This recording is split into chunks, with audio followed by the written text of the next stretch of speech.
오늘 또 말씀을 통해 주시는 은혜와 그 하나님의 역사가 우리 모두에게 함께 하시기를 주님의 이름으로 간절히 축원합니다. 몇 년 전에 있었던 일입니다. 제가 다시 찾아보니까 2016년도에 있었던 일인데, 제가 어느 교회 목사님 설교를 듣다가 예화 하나를 딱 들었는데 너무 인상이 깊은 거예요. 지금도 잊혀지지 않는 한 예화가 있는데 여러분들이 그 예화를 소개해 드리려고 합니다.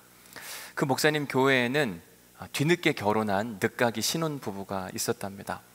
이 부부는 늦게 결혼해서 그런지 가급적이면 안 싸우려고 서로에게 상처를 주지 않기 위해 매사가 조심스럽게 행동을 했답니다. 그도 그럴 것이 늦게 결혼했기 때문에 다른 사람보다 2배, 3배 더 행복하고 싶은 마음 가운데 서로가 서로에게 잘 맞춰주자 마음의 결단을 하고 함께 신혼초를 보내는데, 그렇게 살다 보니 안 행복할 수가 없는 거죠. 신혼초에 너무 행복하고 좋았는데 그게 오래 가지는 못하더라, 이런 이야기를 하는 겁니다. 어느 날 이 새신랑이 생전 듣도 보도 못한 욕을 주변 사람들에게 마구 쏟아내는데, 알고 봤더니 이 사람이 나빠서가 아니라 욕하는 습관이 몸에 배어 있었던 그런 사람인 겁니다. 연애할 때는 잠깐이니까 잘 참았어요. 신혼초에도 옆에 있는 사람을 배려하기 위해서 그냥 입이 근질근질하지만 꾹 참고 있었던 겁니다. 그러나 시간이 지나고 나면서 마음이 편안해져서 그런지 갑자기 자기 안에 있었던 욕하는 습관이 본물처럼 팍 터져 나온 거게 된 겁니다. 신부는 너무 깜짝 놀랐죠. 야, 이거 어떻게 하냐, 큰일 났다, 내가 속았나 보다, 이런 생각. 그런데 결혼을 했으니까 어떻게 해요? 결혼이라고 하는 건 누군가 인생을 책임지겠다고 하는 다짐이었기 때문에 그래도 한번 살아보자. 어차피 누구를 만나도 힘들고 어려울 건 마찬가지고, 내가 이 사람과 결혼했다고 하는 건 이 사람을 책임지기로 했으니까 그 책임의식이 발동해서 이 사람이 욕하는 게 싫기는 했지만 그냥 살아보기로 마음을 먹었답니다. 문제는 이 남편이 남한테 욕하는 거야 뭐 어쩔 수 없다, 그런 생각이 들었는데 어느 날부터는 아내인 자기에게까지 막 욕을 하더라는 겁니다. 자기를 부를 때 야, 이 18XX에 뭐 이렇게 부르기 시작하니까 엄청난 충격을 받은 거죠. 어떻게 이럴 수가 있는가. 아무리 싫은 내색을 하고 잔소리를 해도 바뀌지가 않는 겁니다. 야, 이 욕 잘하는 남편이고 어떻게 하냐, 큰일 났다, 계속 살 수 있을까. 그러다가 마음에 큰 결단을 했답니다. 여러분들 같으면 어떤 결단을 할까요? 그만 살자, 그죠? 근데 이 아내분은 어떤 결단을 했냐면, 그까짓 거 나도 똑같이 한번 욕을 한번 해보자. 그래서 남편이 욕을 하면 아내도 욕을 하는 거예요. 남편이 심한 욕을 하면 이 아내는 쌍욕을 해주는 겁니다. 그러니까 욕이 욕을 낳고 욕이 또 욕을 낳으니까 집안이 온통 욕 가득인 거예요. 그러니까 욕이 멈추는 게 아니라 욕이 점점 더 커지는 그런 일들이 발생을 하는 겁니다. 이 남편이 욕하는 습관이 얼마나 심각했는가. 한 번은 교회에서 주일 예배를 다 끝나고 오후에 남선교회 축구대회가 있었답니다. 그때 남편이 그 지역 담당 목사님과 한 편이 되어서 축구 경기를 하게 되는데, 이 남편이 기가 막힌 패스를 목사님한테 한 거예요. 이 결정적인 기회에 이 목사님이 골을 넣었어야 되는데 실수하고 만 거죠. 어떤 일이 발생했을까요? 욕을 막 해야 되는데, 야, 이 18XX야 그거밖에 못하냐 막 쏟아부었는데 정신 차리고 나니까 그분이 누구예요? 목사님이어서 창피해서 얼굴을 들고 다닐 수 없었답니다. 근데 더 큰 문제는 뭐냐면 이 자매였어요. 그러니까 이 자매도 남편을 따라서 계속 욕을 해대니까 이 욕이 입에 붙기 시작한 거예요. 더 맛깔나게 하는 거 있잖아요. 그러니까 남편보다 더 잘하는 겁니다. 그리고 이제 남편을 부를 때 자기도 똑같이 야, 이 18XX야 그러면서 막 부르기 시작을 하는 거죠. 심각해졌는데 안 고쳐져요. 근데 문제는 여기서 끝나는 게 아니라 한 단계 더 나아가는데, 이 집에 5살짜리 딸 아이가 있는데 맨날 엄마로부터 아빠로부터 욕만 들어오니까 이게 당연한 거라고 생각을 했나 봐요. 이렇게 설교 시간에 예배를 드리는데 아빠 무릎을 베고 함께 예배를 드리는데 갑자기 아빠한테 큰 소리로 아빠는 18놈이지 뭐 이렇게 이야기를 했다는 거예요. 그러니까 성도들이 다 쳐다볼 수밖에 없었고, 이 아내도 창피해가지고 고개를 들 수 없다고 이야기를 하는 거죠. 결국 두 사람이 교회를 떠날 수밖에 없는 그런 일이 발생했다는 겁니다. 저는 이 이야기 듣고 야, 사람 습관이 이렇게 중요하구나. 그리고 부모가 자녀에게 무엇을 보여주느냐는 매우 중요하다고 하는 이 이야기 때문에 이 이야기가 가셔지지가 않아요. 여러분, 자녀들은요 부모를 닮게 되어 있어요. 부모의 말, 부모의 행동, 심지어 부모의 습관까지 고스란히 담는 것이 자녀입니다. 그래서 우리는 자녀를 부모의 거울이라 이런 이야기를 하기도 합니다. 자녀가 부모를 닮는다고 하는 건 선천적으로 부모의 피를 물려받게 되어 있기 때문에 그렇기도 하지만, 또 반대로 후천적으로 부모가 하는 모든 모습을 보고 고스란히 따라하기 때문에 자녀는 부모를 보고 배울 수밖에 없다. 요즘 우리가 하는 큐티 본문이 창세기 안에서도 야곱 이야기가 자주 등장하는 모습을 보게 됩니다. 야곱의 인생은 험악한 세월을 산 사람이라 이렇게 이야기를 하는데, 왜 그가 험악한 인생을 살 수밖에 없었는가? 그의 엄마였던 리브가가 잘못된 모습을 많이 보여주었기 때문에 그래요.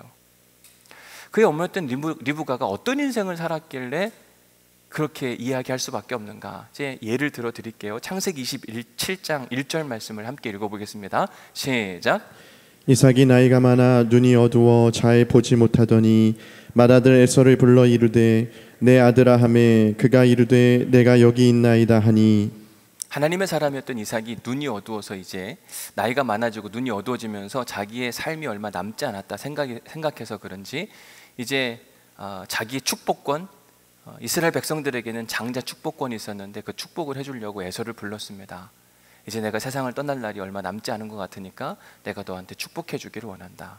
그 전에 너는 밖에 나가서 내가 좋아하는 그거 있지? 그거 좀 잡아와서 음식을 해서 맛있게 나한테 요리를 해주면 내가 너한테 축복을 해줄게. 근데 이 이야기를 하는 걸 누가 듣고 있었는가? 27장 5절에 보니까 이삭이 그의 아들 에서에게 말할 때 누가 듣고 있었어요? 그의 아내였던 리브가가 다 듣고 있었습니다. 에서는 이제 사냥을 하러 나갔어요. 그때 27장 6절 리브가가 그의 아들 야곱에게 말하 이르되 내가 보니까 아버지가 에서를 축복해 주려고 한다. 그런데 야곱은 에서를 좋아했지만 이삭은 에서를 좋아했지만 리브가는 야곱을 훨씬 많이 좋아했던 것 같아요. 그러니까 당연 이 지금 에서가 축복을 받아야 되는데 그 축복권을 자기가 조금 더 좋아하는 아들인 야곱에게 물려주고 싶었던 겁니다. 그래서 이런 이야기를 하는 거죠. 그런즉 내 아들아 내 말을 따라 내게 명하는 대로 너가 다 하면 좋겠다. 이렇게 제안을 하는 겁니다. 근데 듣고 보니까 뭐 다 그럴 수는 있지만 우선 아버지가 아무리 눈이 어둡다고 해서 나를 못 알아볼까? 일단은 목소리가 틀리잖아요. 그리고 형하고 자기의 생김새가 틀린데 그가 이런 걱정을 합니다. 야곱이 그 어머니 리브가에게 이르되 내 형 에서는 털이 많은 사람이요. 그러니까 혹시나 아버지가 목소리가 이상할 때 너 진짜 에서 맞냐? 잠깐만 와봐. 네 몸 좀 한번 만져보자. 눈이 안 보이니까 촉감으로 알아보려고 몸을 만졌는데 야곱의 몸은 어떻다고 표현하냐면 어머니 제 몸은 매끈매끈하잖아요. 그럼 어떡하죠? 만약에 아버지가 내가 야곱인 줄 알고 아버지를 속이는 걸 알았다고 한다면 저한테 복이 아니라 저주를 임할 텐데 어떻게 합니까? 이건 아니지 않습니까? 그때 리브가가 이런 이야기를 합니다. 27장 13절 말씀 같이 읽어봅니다. 시작. 어머니가 그에게 이르되 내 아들아 너의 저주는 내게로 돌리리니 내 말만 따르고 가서 가져오라. 리브가는 지금 비뚤어진 사랑을 하고 있는 겁니다. 그녀의 잘못된 판단으로 인해 이삭 가정에 평화와 질서가 깨지고 있어요. 결국 에서와 야곱은 완전히 사이가 틀어지게 되고 야곱은 도망자의 인생을 살아야 되는 그런 운명을 마주하게 됩니다.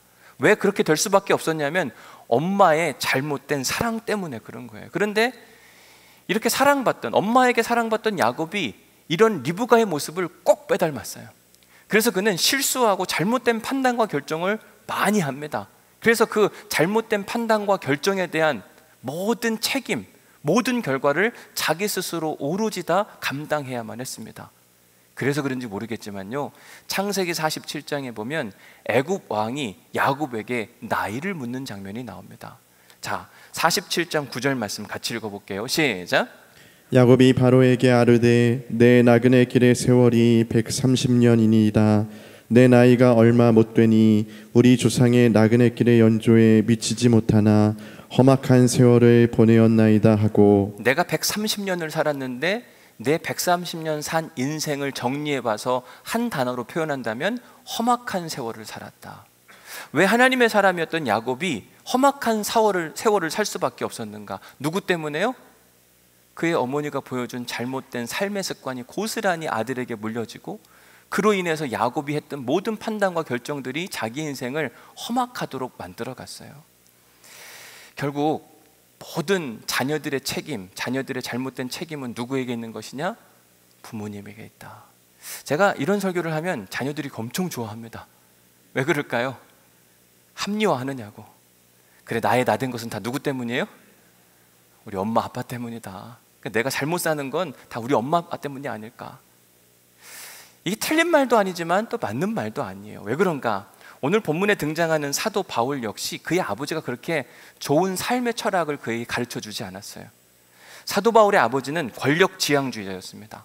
수단과 방법을 가리지 말고 너가 목표한 일이 있으면 무조건 열심히 달려가라. 이런 아버지의 영향을 받아서 그런지 모르겠지만 사도 바울은 아주 어린 나이에 자기 고향을 떠나서 예루살렘으로 유학을 하게 됩니다. 이게 쉬운 일은 아니잖아요. 게다가 그런 아버지의 영향을 받아서 그런지 모르겠지만 너가 목표한 바를 이루기 위해서는 견뎌야 돼, 힘을 써야 돼. 그래서요, 살인 현장에서 그 현장을 그냥 목격하고 지켜보고 있어요. 스데반이 죽을 때 스데반이 돌로 맞아 죽는데 어린 청년 사도 바울은 그 자리를 떠나지 않고 지켜보고 있었습니다. 여러분, 살인하는 모습을 지켜보는 게 쉽냐고요. 그런데 그에게 심어준, 야, 이것도 견뎌야 돼, 이것도 참아야지. 바울은 참는 거예요. 인내하는 겁니다. 왜? 아버지가 그렇게 이야기했으니까. 심지어 나중에는 누군가를 핍박하고 누군가를 괴롭히는 일조차 그에게는 양심의 거리낌이 없어졌어요. 아버지가 다 그렇게 가르쳐준 영향의 모습이라고 이야기하는 겁니다. 그런데 사도행전 9장부터 사도 바울의 인생이 완전히 바뀌게 되는데 그 이유가 뭐냐면 그의 인생의 주인이 바뀌었어요.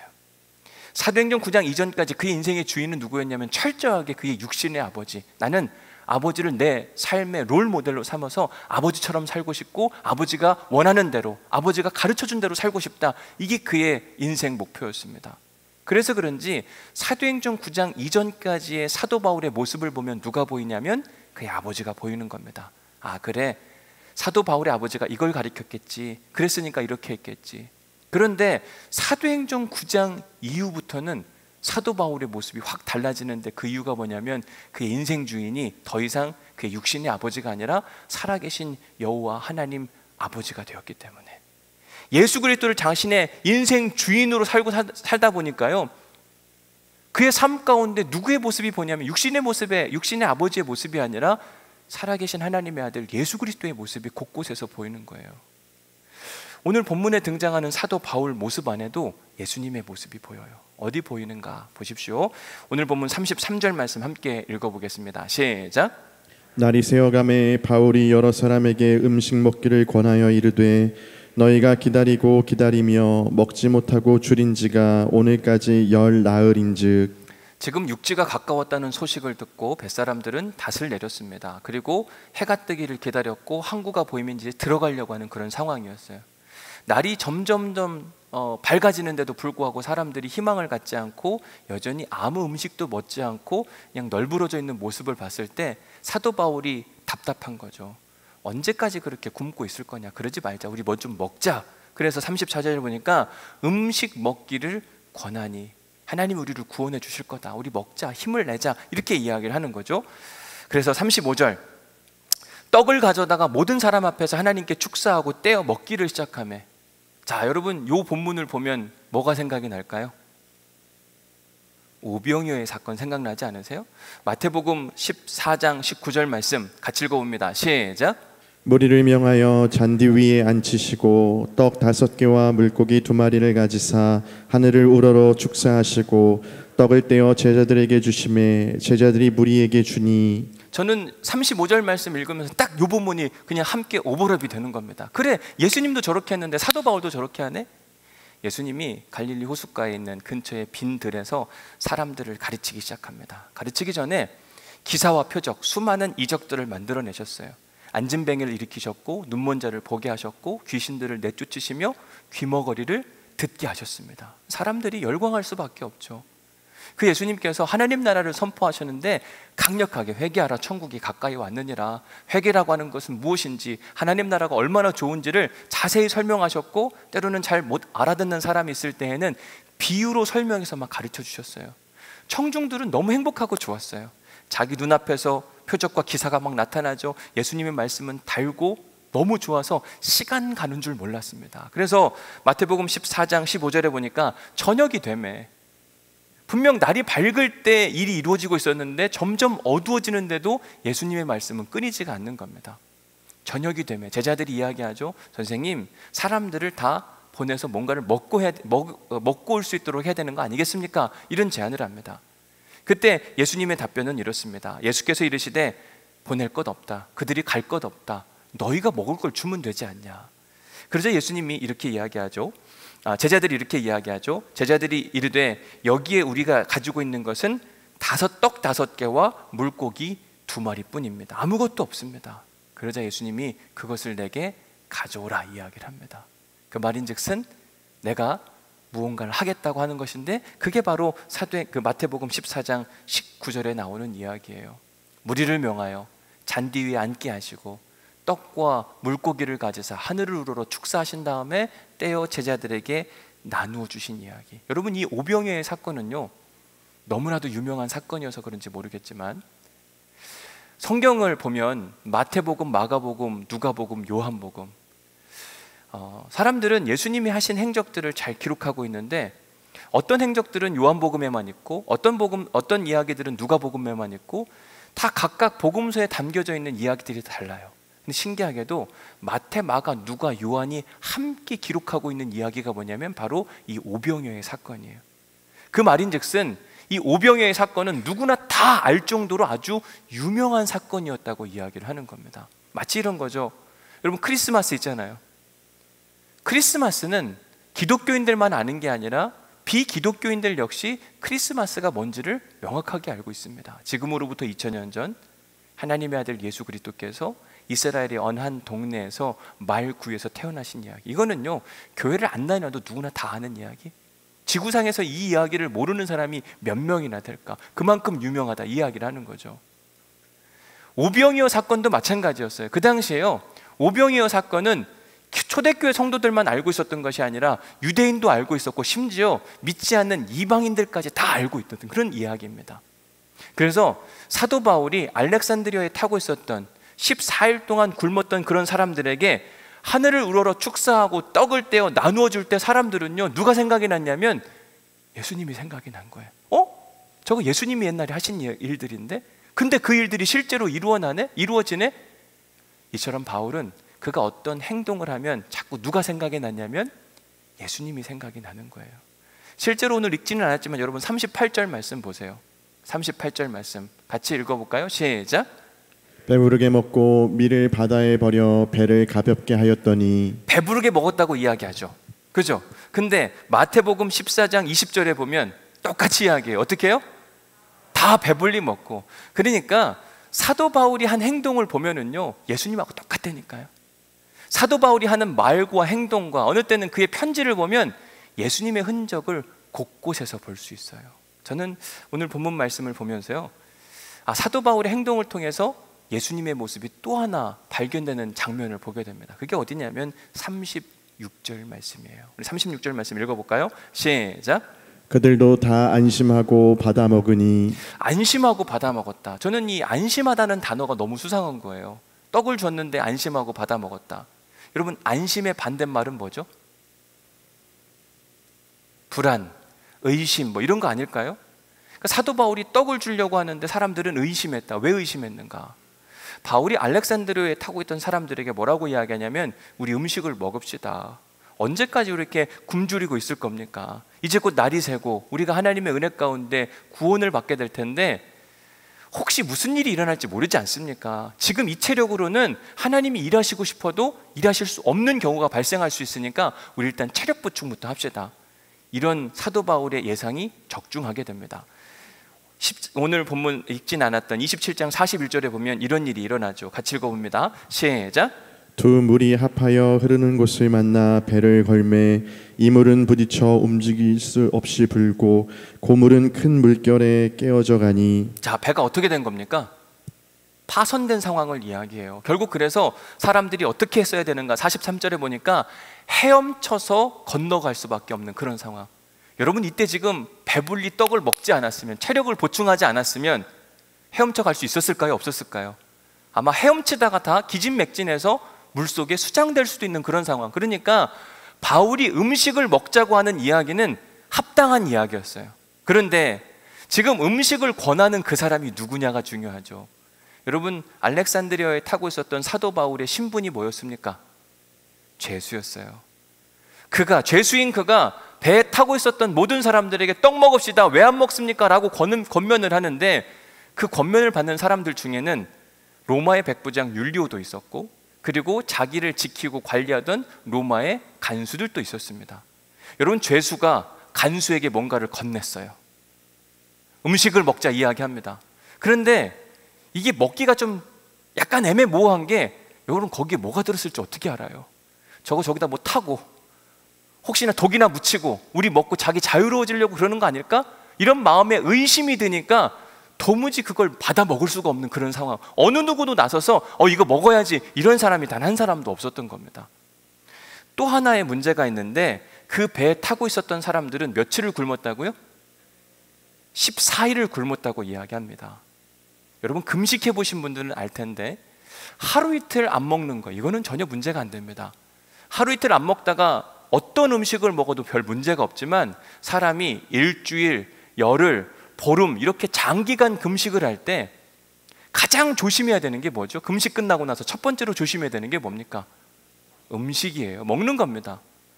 금식하고 나서 가장 먼저 먹는 게 뭐예요?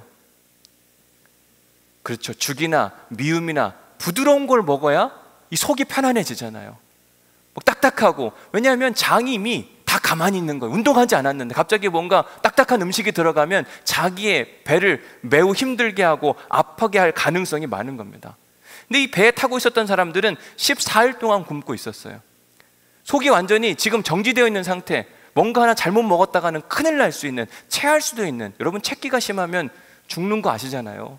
제가 지난번에 저희 집에 갔더니 저희 어머니가, 제가 그때 체했었거든요. 체하니까 저희 어머니 만병통치약이 하나 있는데, 그게 뭐냐면 청심환이에요.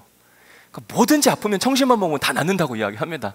엄마, 이거 아닌 것 같아. 아니야, 먹어야 돼. 그러면서 저한테 하는 이야기가, 옛날에 있잖아, 누가 광난 나가지고, 저희는 시골에 있을 때 체한 걸 광난 났다고 표현했는데, 우리 동네에 광난 나서 돌아가신 분이 있는데 그때 그분이 청심환을 안 먹어서 그렇다는 거예요. 엄마는 의사를 해야 되겠다, 제가 그랬는데, 체하는 게 사람에게 굉장히 위험할 때가 있잖아요. 14일 동안 굶었던 사람들, 그런 사람들에게 음식을 자꾸 권하는데, 34절, 음식 먹기를 권한다라고 하는 표현이요, 미완료형인데 헬라어에서 미완료형은 한 번만 권하는 게 아니라 자주 권하는 걸 이야기해요. 한 번 권하고, 두 번 권하고, 먹을 때까지 권하는 것. 그런데 사람들은 의심스러우니까, 야, 이거 잘못 먹었다 큰일 날 수도 있는데, 저기 독이 들어있는지, 아니면 저걸 먹고 우리의 속이 탈이 나면 어떡하냐, 안 될 것 같은데 가만히 있는 거예요. 그럴 때 바울이 했던 행동이 35절에 나옵니다. 같이 읽어봅니다. 시작.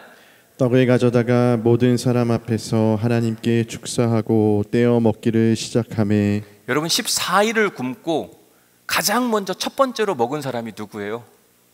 사도 바울이에요. 사도 바울은 의심 가득한 눈초리를 가지고, 저기에 무슨 독이 있지는 않았을까? 저거 먹고 탈나지는 않을까? 이렇게 염려와 걱정 가운데 있는 사람들에게 보여주고 싶었던 겁니다. 지금 음식 먹어도 됩니다. 아니, 먹으셔야만 합니다. 그래야 우리가 삽니다. 내가 먼저 먹을게요. 하나님께 기도하고 축사해서 떼어 자기가 먼저 먹기 시작하며 36절, 그들도 어떻게 해요? 다 안심하고 먹었더라. 사람들이 음식 먹는 사도 바울을 보니까 괜찮거든요.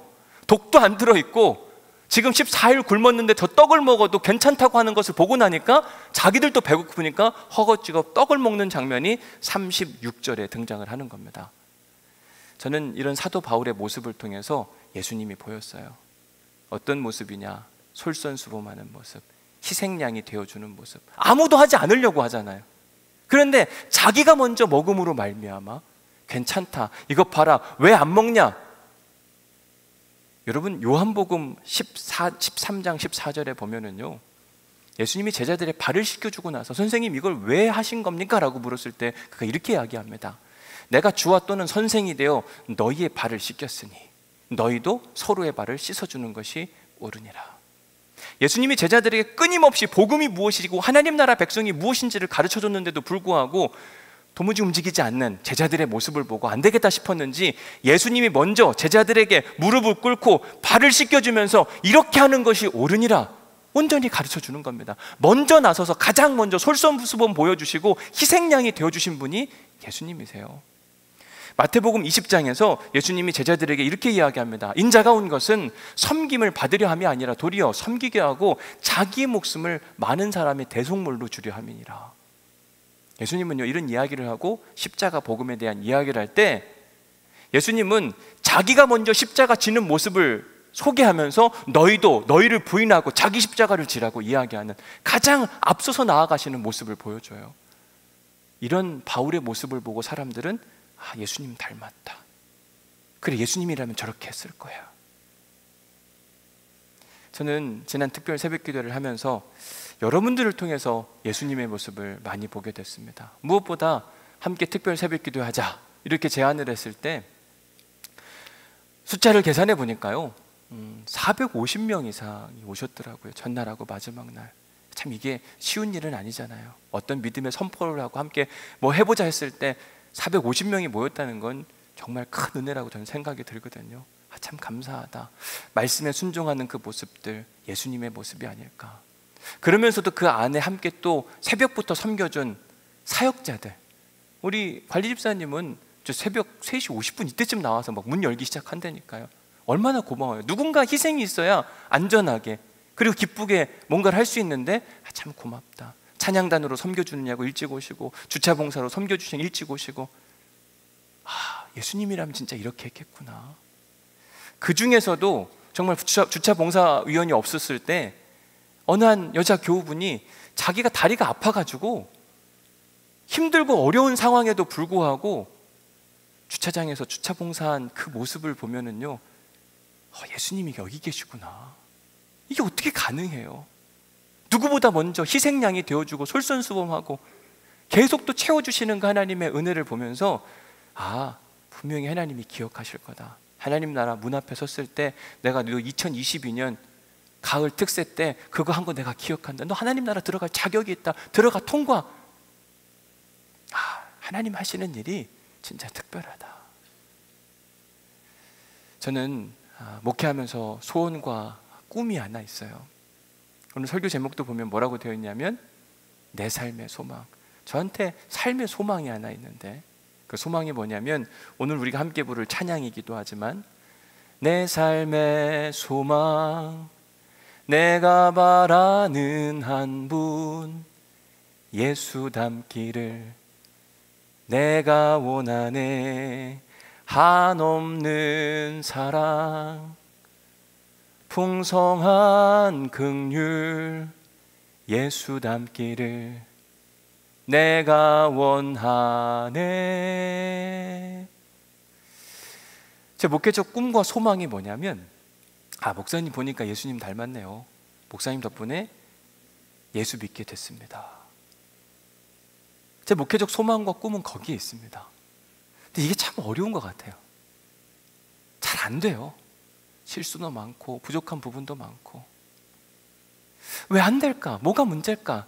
오늘 본문에 등장하는 사도 바울은 그가 하는 모든 일과 행동들을 보면 다 예수님이 보이잖아요. 오병이어의 기적 같은 사건도 일으키고, 심지어 어느 때는 막 희생양이 되어서 남들 하지 않는 그 일들을 먼저 앞서서 하는 모습을 보니까 예수님의 모습이 막 떠오르는데 왜 나는 안 되지? 뭐가 문제지?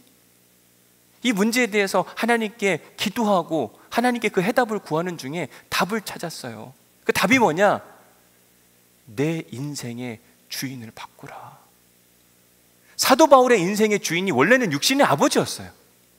그런데 그의 인생의 주인을 살아계신 여호와 하나님의 아들 예수 그리스도로 완전히 바꾸고 그분이 주인된 인생을 살자 그의 삶 곳곳에서 예수님이 보이기 시작하는 겁니다. 지난 특별 새벽 기도의 마지막 시간에 다니엘의 민첩한 마음, 그 이야기를 하면서 우리가 엑셀런 스피릿을 갖기 위해서 해야 할 한 가지, 그 중에 하나가 GIGO 법칙을 기억하라, 이렇게 이야기를 하면서 이런 그림을 보여드렸던 기억이 있습니다. GIGO 법칙이 뭐냐? Garbage in, garbage out. 여러분, 쓰레기를 집어넣으니까 결국 쓰레기가 나오는 거거든요. 욕하는 부모에게 욕하는 자녀가 나오는 거라니까요. 무엇을 집어넣느냐, 그것이 무엇을 배출하느냐의 결과물이다. 하나님의 사람이었던 사도 바울은 부활하신 주님을 만나고 난 그 이후부터 주님만 묵상하고 살았어요. 주님이 기뻐하시는 일이 무엇인지 관심했고, 그는 24시간 주님과 계속 동행하며 살았던 겁니다. 그러자 그의 삶 가운데 곳곳에서 예수님이 보이기 시작하는 거예요. 맨 처음에는 흐릿하게 보였지만 나중에는 아주 진하게 보이는 겁니다. 하는 모든 일들이 다 예수님이 되어지는 거죠. 하나님의 사람 사도 바울이 오병이어와 같은 기적을 보였을 때, 그래, 예수님 살아계시지, 지금도 일하시고 역사하시네, 바울을 통해 예수님을 보았네. 그가 남들이 하지 않는 그 솔선수범과 희생양이 되었을 때, 십자가 복음으로 살아갈 때 또 사람들은 그래, 예수님의 모습이 저런 거였지, 내가 믿는 게 바로 저런 거 아니겠어? 믿어야 되고 따라가야 될 게 저 모습이지. 바울을 통해 예수님을 계속 보는 거예요. 사랑하는 성도 여러분, 여러분들에게는 어떤 소망과 꿈이 있으세요? 예수를 믿으면서 우리의 꿈과 소망이 예수 닮기를, 예수 보기를, 예수만 높이길 내가 원하네. 여러분, 이게 우리의 꿈과 소망이 될 수 있기를 간절히 소망합니다. 그러면 달라져요. 맨 처음에는 흐릿할 수 있어요. 지금은 우리의 삶 안에 예수님이 안 보일 수 있습니다. 그러나 시간이 지나고 지날수록 예수님의 모습이 우리의 삶 가운데, 우리 교회 가운데 뚜렷해지는 은혜가 있기를 주님의 이름으로 간절히 축복합니다. 은혜 받은 말씀 한번 적어보십시오.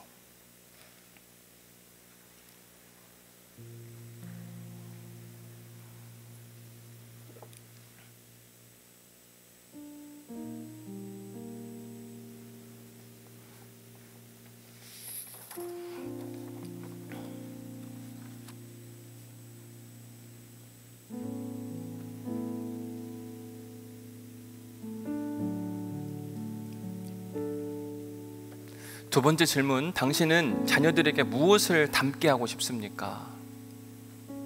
무엇을 담게 하고 싶으세요? 제가 지난 금요일 날이죠, 새벽에 설교하고 났더니 이제 중고등학생들이 왔고, 뭐 이런저런 이야기하고 났는데, 새벽에 설교를 마치고 났더니 저희 딸이 곧바로 연락이 왔어요. 아빠, 설교 시간에 내야겠죠, 그러더라고요. 왜냐하면 이미 저희 딸 친구들이 다 연락을 한 거예요. 야, 설교 시간에 너 그 얘기했는데 너 공부 그렇게 한다며, 이러면서 막 이야기를 한 거죠. 어떻게 이렇게 소식이 빠른지 몰라요. 저희 아이들에게 무엇을 가르쳐주고 싶은가? 저희 아이들이 신기하게 진짜 자꾸 성적에 민감한 걸 보면서, 내가 진짜 성적을 많이 강조하고 있나? 내가 그렇게 프레셔하고 있나? 이런 생각이 들긴 하더라고요. 저희 아이들한테 제가 끊임없이 가르쳐주고 싶은 것, 삶의 유산으로 남겨주고 싶은 게 뭐냐면 다른 무엇이 아니라 공부에서 남주자. 너가 공부하는 이유와 목적이 뭐냐? 그렇게 물어봤을 때 저희 아이들은 계속 답합니다. 공부에서 남주려고요. 공부에서의 최종 목적은, 세상은 공부에서 더 잘 되게 하기 위해서, 공부에서 남주냐? 네, 기독교는 공부에서 남주려고 하는 종교예요. 예수님이 십자가에 달려 죽으신 이유는 예수님 잘 되려고 십자가에 죽으신 게 아니라 예수님이 죽어서 온 인류를 구원하시기 위하여 예수님 죽으신 겁니다. 아닌가요? 맞아요? 이게 기독교예요. 자녀들에게 무엇을 남겨줄 것인가? 제가 목회하는 이유가 뭔가 저 스스로도 오늘 말씀을 통해 곰곰하게 생각해 봤는데, 제가 죽어서 여러분들이 잘 되도록 하는 게 제 목회의 목적이어야 된다고 생각이 들더라고요. 맞나요? 아닌가요? 제가 목회하는 이유가 여러분들을 통해서 제가 잘 되기 위해서, 그렇게 하면 괜찮을까요? 아니죠? 그 인생의 제 목회의 목적은 뭐예요? 제가 죽어서 하나님 영광 받으시고 여러분들이 더 깊은 하나님의 은혜를 누리도록 하는 거, 이게 맞죠? 그럼 우리도 그렇게 해야 되는 거예요. 우리 자녀들에게 뭘 남겨줄 것이냐라고 물었을 때 우리 자녀들에게 신앙을 물려줄 수 있기를 주님의 이름으로 간절히 부탁을 드립니다. 그럼 우리 삶 안에 신앙적인 말, 여러분 욕 그만하세요. 집에서도 남 험담 그만하시고, 그죠? 뭘 계속 심어줘야 되냐면 십자가 복음을 심어주셔야 돼요. 믿음 있는 말을 해야만 합니다. 그래야 자녀들이 그걸 보고 배우죠. 세 번째, 당신은 예수님의 무엇을 닮았습니까? 한번 생각해 보세요. 나는 예수님의 어떤 모습을 닮았나? 어떤 인생을 닮았나? 잘 모르실 거예요. 왜냐하면 우리는 우리 스스로가 잘 모르니까. 근데 주변에 있는 사람들한테 이건 물어봐야 되는 일인 겁니다. 아, 당신 말하는 거 보니까 예수님 닮았네요. 당신 행동하는 거 보니까 그거 예수님이네요. 저는 우리가 이런 칭찬 들을 수 있기를 주님의 이름으로 간절히 축복합니다. 아무리 나는 예수님 닮았다고 이야기해도 주변 사람들이 인정하지 않으면 이 무슨 소용이 있겠어요? 우리는 바울의 모습을 보고 예수님 닮았다고 이야기해요. 왜? 바울 보세요. 바울이 하는 행동, 그의 말, 그가 보였던 희생정신, 아무도 이 떡이 먹으면 죽을까봐 막 걱정하고 염려하면서 아무도 안 먹는데 자기가 먼저 이거 봐봐 안 죽잖아 하고 먹잖아요. 이게 어디 있어요, 그런 사람들이.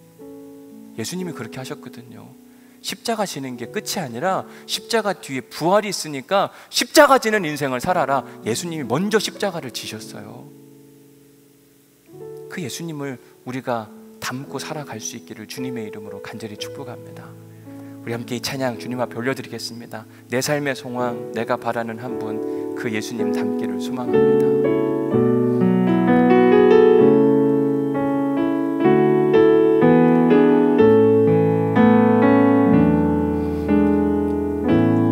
내 삶의 소망,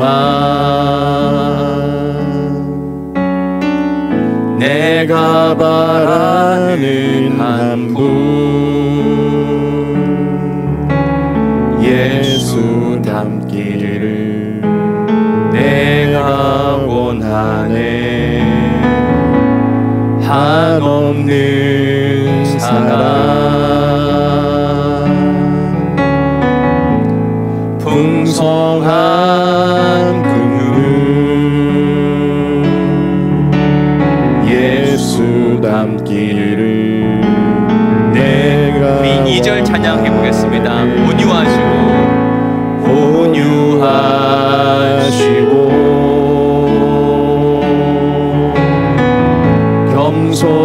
겸손하신 성품, 예수 닮기를 내가 원하네. 자비하시고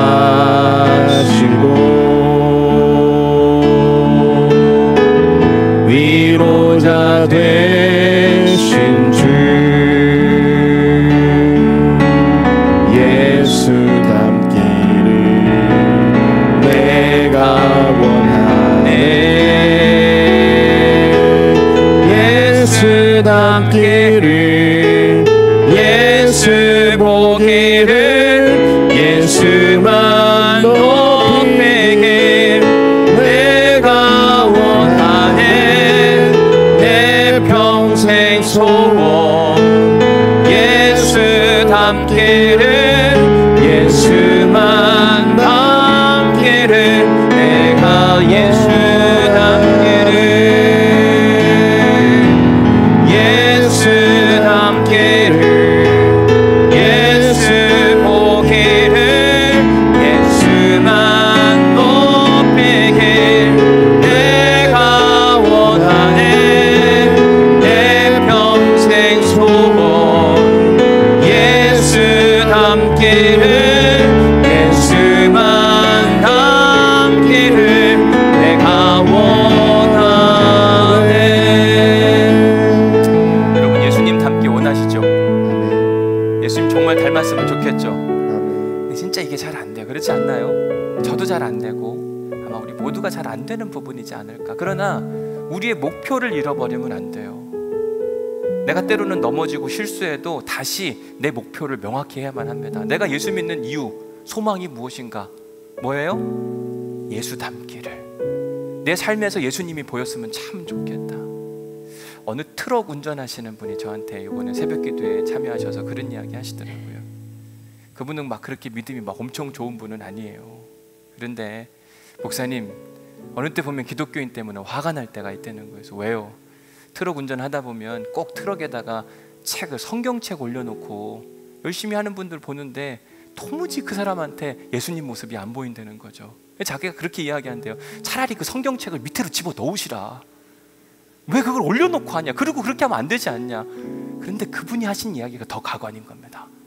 그분이 뭐라 그러냐면, 내가 그래도 성경책 저렇게 끼고 사니까 이 정도라고 이야기한대요. 여러분, 그건 다른 사람이 해줘야 되는 이야기, 자기가 할 얘기는 아니잖아요. 우리가 자꾸 그렇게 합리화해요. 내가 그래도 예수 믿어서 이 정도라고. 여러분, 그건 우리가 할 얘기가 아니에요. 주변에 있는 사람들이 해줘야 될 이야기라니까요. 제발 우리의 모습 안에 예수님이 보일 수 있기를 간절히 소망합니다. 가정에서, 교회에서, 직장에서 좀 소망했으면 좋겠어요. 예수님, 오늘 하루 시작할 때 기도하면 되잖아요. 예수님, 나를 통해 예수님이 보여지게 하옵소서. 하루를 점검해야 되잖아요. 보였는지 안 보였는지. 그러면서 감사 읽기 쓰고, 이 패턴이 우리의 삶을 바꿔줘요. 이 가사 후반전에 보면 뭐라고 되어 있냐면, 완전하신 예수, 그분께서 내 삶, 연약한 나를 온전하게 바꿔주신다. 예수님을 계속 집중하면은요, 우리를 바꿔주신 하나님의 은혜와 역사가 나타난다니까요. 바울에게 맨 처음에는 예수님의 모습이 흐릿하게 나타났다가 시간이 지나면 진하게 나타나거든요. 여러분, 지금 내 모습이 흐릿할 수 있어요. 예수님의 모습이 조금 나타날 수 있는데 소망을 가지세요. 진하게 나타날 때까지 하나님, 나를 통하여 일하여 주옵소서. 우리 함께 자리에서 일어나셔서 후렴구 찬양할 때 주님, 예수님 닮은 모습 온전히 나타날 수 있도록 인도하여 주옵소서. 함께 주님 앞에 다시 한번 찬양으로 고백하겠습니다. 예수 닮기를, 예수 닮기를, 예수 보기를, 예수만 높이길 내가 원하네. 내 평생 소원 예수 닮기를, 예수만 닮기를, 내가 예수 닮기를,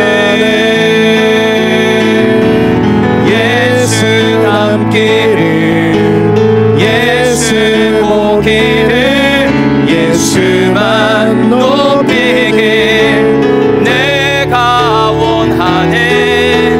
내 평생 소원 예수 닮기를, 예수만 닮기를, 내가 완전하신 예수, 완전하신, 아멘. 우리를 새롭게 하실 수 있습니다. 새롭게 하시네. 연약한 내 영혼, 연약한 내 영혼 온전하게 되리, 온전하게 완전하신 예수님, 완전하신 예수, 새롭게 하시네. 연약한 내 영혼 온전하게 주님 담고 싶습니다. 예수 닮기를, 예수 보기를, 예수만 높이길 내가 원하네. 내 평생 소원 예수 닮기를, 예수만 닮기를. 마지막으로 원하네. 예수 닮기를, 예수 보기를, 예수만 높이길 내가 원하네. 내 평생 소원 예수 닮기를, 예수만 닮기를 내가 원하네. 아멘. 하나님, 우리의 소망은 주님을 닮는 것입니다. 우리를 통해 주님이 드러나길 소망합니다. 사랑하는 우리 부산 온누리교회를 통하여 열방에 복음의 빛이 드러날 수 있도록 인도하여 주옵소서. 사랑하는 우리 온누리교회 성도들을 통하여 하나님, 빛이 되기를 소망합니다. 그러나 잘 안 됩니다. 우리가 연약합니다. 주님을 바라보게 하옵소서. 주님을 생각나게 하옵소서. 주님의 온전한 다스림이 일어날 수 있도록 도우시고 축복하여 주옵소서. 그래서 우리가 서 있는 자리, 우리가 예배하는 자리, 우리의 삶의 자리에서 내가 주님을 보았다, 내가 주님을 믿었다, 당신 때문에 예수님은 살아계시다, 하나님, 이 고백 듣게 하옵소서. 아멘. 지금은 우리의 삶에서, 우리의 모습에서 예수님의 모습이 흐릿하지만 이번 한 주간은 지나고 1년이 지날 때, 10년이 지날 때 우리의 모습에게서 점점 더 깊은 예수님의 모습이 드러날 수 있도록 축복하여 주옵소서. 아멘. 이제는 우리 주 예수 그리스도의 은혜와 아버지 하나님의 극진하신 사랑과 성령님의 감동, 감화, 역사, 교통, 위로하심이 말씀을 듣고 내 삶에 예수 그리스도가 보이지 않는 것에 대한 한탄함과 회개가 있고 내 삶에 예수님이 드러나기를 소망하는 우리 사랑하는 온누리교회 모든 성도들 가운데 그 하나님의 은혜와 역사와 변화가 이제로부터 영원히 함께 하시기를 간절히 축원하옵나이다. 아멘. 주님 닮고 싶습니다. 주님, 예수님 닮고 싶습니다. 주님, 주님, 주님 닮게 하옵소서. 드러나게 하옵소서. 보여지게 하옵소서. 우리를 통하여 예수님이 나타나기를 소망합니다. 하나님을 통하여 주님 일하시는 역사가 우리의 삶 가운데 일어나게 하여 주옵소서. 우리는 예수님을 통하여 하나님이 누구신지 알게 되었습니다. 우리를 통하여서도 하나님의 영광이 드러나게 하시고 하나님 나라가 무엇인지 알게 하옵소서. 주님, 우리가 하는 말과 우리가 하는 행동과 우리가 하는 모든 일들을 통하여 하나님